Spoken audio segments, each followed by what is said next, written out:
Hello everyone, good morning. तो कैसे हैं आप सब लोग? आई होप कि आप सब लोग अच्छे होंगे, खुश होंगे। तो अभी मॉर्निंग का टाइम हो रहा है और यहाँ पर मेरी किचन ऐसे ही पड़ी हुई है। ब्रेकफास्ट वगैरह सब हो चुका है, मोक्ष स्कूल जा चुका है और मोक्ष के पापा जी भी निकल गए हैं ड्यूटी के लिए। तो आज मैं आप सबके साथ अपनी everyday kitchen cleaning routine share करना चाहूँगी। तो मन हुआ तो मैंने सोचा कि आज आप लोगों के साथ अपनी everyday kitchen cleaning routine share कर देती हूँ। तो यहाँ पर सबसे पहले मैंने जो ब्रेकफास्ट बनाया है, तो मैंने आज आलू सोयाबीन की सब्ज़ी बनाई थी मॉर्निंग में। तो यहाँ पर जो बच गई है तो उसको खाली कर दूँगी मैं कुकर को। और फिर जब ये सारा मतलब शेल्फ़ मेरा सिमट जाएगा, बाकी का तो मैंने समेट दिया था मॉर्निंग में, मतलब अभी थोड़ी देर पहले ही, जब किशु उनके पास था, मोक्ष के पापा जी के पास। और अभी मैं उसको सुला कर आई हूँ, तो फिर मैं दोबारा से किचन में आई हूँ। जो मेरी बाकी की रह गई है तो उसको भी समेटूँगी। और यहाँ पर ये मसालादानी मैंने आज खाली कर दिया, तो कुछ मसाले उसमें अंदर वाले बॉक्स में गिर जाते हैं, तो उसको क्लीन करूँगी मैं।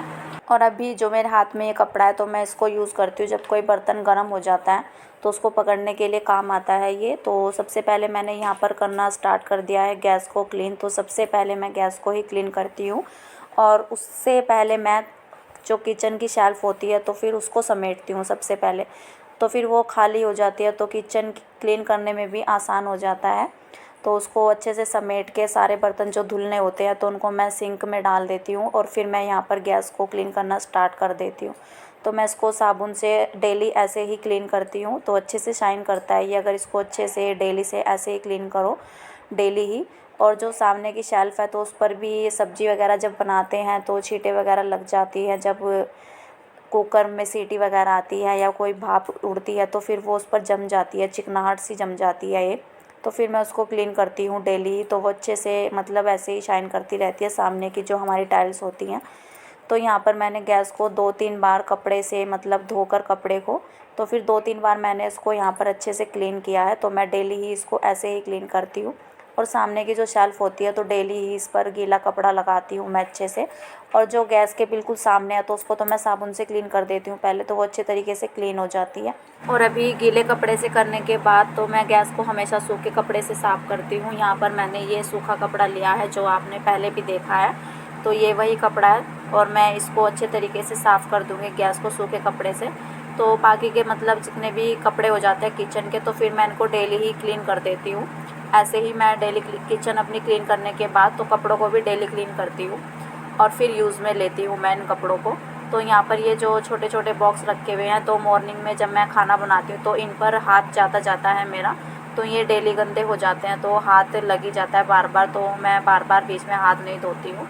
और धोना बड़ा मुश्किल हो जाता है क्योंकि मॉर्निंग में काफ़ी जल्दी रहती है और मोक्ष भी स्कूल जाने लगा है अब, क्योंकि समर वेकेशन हो गई है ख़त्म। तो 2-3 दिन से स्कूल खुले हुए हैं बच्चों के। तो यहाँ पर बस मैं इनको क्लीन कर रही हूँ। तो इनको अच्छे से क्लीन करने के बाद यहाँ पर मतलब मैं इनको डेली ही क्लीन करती हूँ। तो बस ये साफ़ हो चुकी है, तो मैं किचन की जो काउंटर टॉप है तो बस इसको क्लीन करूँगी। और जो ऊपर वाले बॉक्स होते हैं तो उन पर तो मेरा हाथ कम जाता है खाना बनाते हुए, तो मैं उन पर मतलब जो जितने भी मेरे मसाले वगैरह रखे हुए हैं तो सब नीचे ही रखे हुए हैं, नीचे मसालादानी में रखे हुए हैं जो मतलब मैं यूज़ करती हूँ। और बाकी के जो वैसे मसाले होते हैं सूखे मसाले, जैसे कसूरी मेथी हुई तो वो सब, गरम मसाले, तो वो इन वाले बॉक्स में रखे रहते हैं, धनिया वगैरह जो भी हो, तो जो भी मतलब ऐसे मसाले होते हैं तो वो सारे मसाले नीचे रखे हुए हैं। ऊपर वाले बॉक्स में तो हमेशा मतलब मेरी दालें वगैरह रहती है, तो उनका फिर हाथ लगने का कोई मतलब ही नहीं होता है और मसालों पर ही ज़्यादा हाथ जाता है, तो फिर मैं इनको डेली क्लीन कर देती हूँ। तो ये ऐसे ही बने रहते हैं, अच्छे से क्लीन रहते हैं हमेशा। तो बस यहाँ पर मेरी शेल्फ़ भी साफ़ हो चुकी है। तो किचन की जो ये शेल्फ़ होती है, गैस होती है, तो इन सब को अच्छे से चमकाने के बाद फिर मैं किचन की सिंक को क्लीन करती हूँ। और यहाँ पर जो ये पॉलीथीन वगैरह रखी हुई थी तो फिर जो सामान में आती है तो उनको मैं रख रही हूँ अभी बास्केट में। और यहाँ पर रिफ़िल भी रखा हुआ था, आज मॉर्निंग में ही मैंने हैंड वॉश ख़त्म हो गया था शीशी में, तो फिर मैंने उसमें डाला है जो डेटॉल का रिफ़िल आता है बड़े वाला, तो जो बाकी बच गया तो फिर मैंने उसको बास्केट में डाल दिया नीचे बंद करके। तो फिर जो पॉलीथीन भी होती है जब कभी यूज़ में आनी होती है तो हमारे पास होती नहीं है और कभी ज़रूरत पड़ती है, तो फिर इसलिए मैं इनको बांध कर सारी इकट्ठी करके तो फिर बास्केट में रख देती हूँ नीचे की साइड।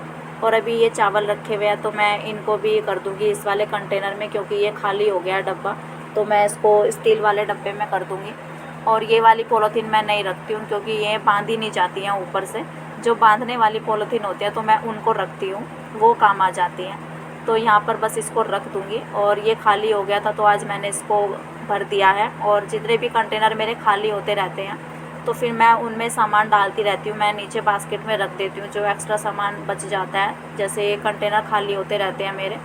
और इसीलिए मैं किचन की सिंक भी बाद में ही समेटती हूँ, जो बर्तन वगैरह होते हैं मेरे, क्योंकि जो भी बॉक्स मेरा खाली होता रहता है फिर मैं उसको भी सिंक में डाल देती हूँ। और इसी तरह से मेरी किचन की जो सिंक होती है मॉर्निंग में, तो वो इसी तरीके से पूरी ऊपर तक भरी हुई है। और वैसे भी मॉर्निंग में बर्तन ज़्यादा हो जाते हैं, मैं मॉर्निंग में साथ के साथ ही समेट नहीं पाती हूँ, क्योंकि अब तो मोक्ष भी स्कूल जाने लगा है 2-3 दिन से, छुट्टियाँ ख़त्म हो गई हैं बच्चों की, तो फिर टाइम नहीं लगता है बिल्कुल भी। तो फिर सारे बर्तन इकट्ठे हो जाते हैं, जितने भी अर्ली मॉर्निंग से भी स्टार्ट हो जाते हैं, चाय वगैरह के जितने भी होते हैं, तो ग्लास वगैरह सब। और यहाँ पर इसमें टोकरी भी पड़ी हुई है। आज तो प्याज भी मतलब खाली हो गई थी प्याज की टोकरी, तो फिर आज मैंने इसको भी सोचा कि इसको भी क्लीन कर देते हैं, फिर बाद में मैं इसमें प्याज रख दूँगी। बाकी की जो मोक्ष के पापा जी लेकर आए हैं, तो यहाँ पर सब मैं बर्तनों को खाली कर देती हूँ, जितने भी मुझे गंदे लगते हैं, जितने भी कंटेनर होते हैं, तो तभी मैं फिर उनमें सामान रखती हूँ। क्योंकि फिर मुझे किचन की डीपली क्लीनिंग में इतनी क्लीनिंग करनी नहीं पड़ती है, क्योंकि किशु भी छोटा है, तो फिर मैं साथ के साथ ही मतलब करती रहती हूँ। और अगर मैं डीपली क्लीनिंग के लिए ज़्यादा क्लीनिंग छोड़ दूँ अगले दिन के लिए, तो फिर मेरे पास काम ज़्यादा बढ़ जाता है, तो मैं नेक्स्ट डे के लिए कोई क्लीनिंग का काम छोड़ती नहीं हूँ अपने किचन में। जितने भी कंटेनर मेरे मुझे दिखते हैं कि हाँ खाली हो गया, तो मैं उनको साथ के साथ ही सिंक में डाल देती हूँ डेली ही मॉर्निंग में। तो फिर मैं उनको डेली ही धो देती हूँ और फिर उनमें सामान कर देती हूँ। तो फिर मुझे डीपली क्लीनिंग में उनको सामान निकालो उनके अंदर से और फिर उनको क्लीन करो, तो इस तरीके से मैं कभी नहीं करती हूँ। तो यहाँ पर सारे बर्तन मैंने समेट दिए हैं, तो मैं सिंक को भी साफ़ कर दूँगी अच्छे तरीके से।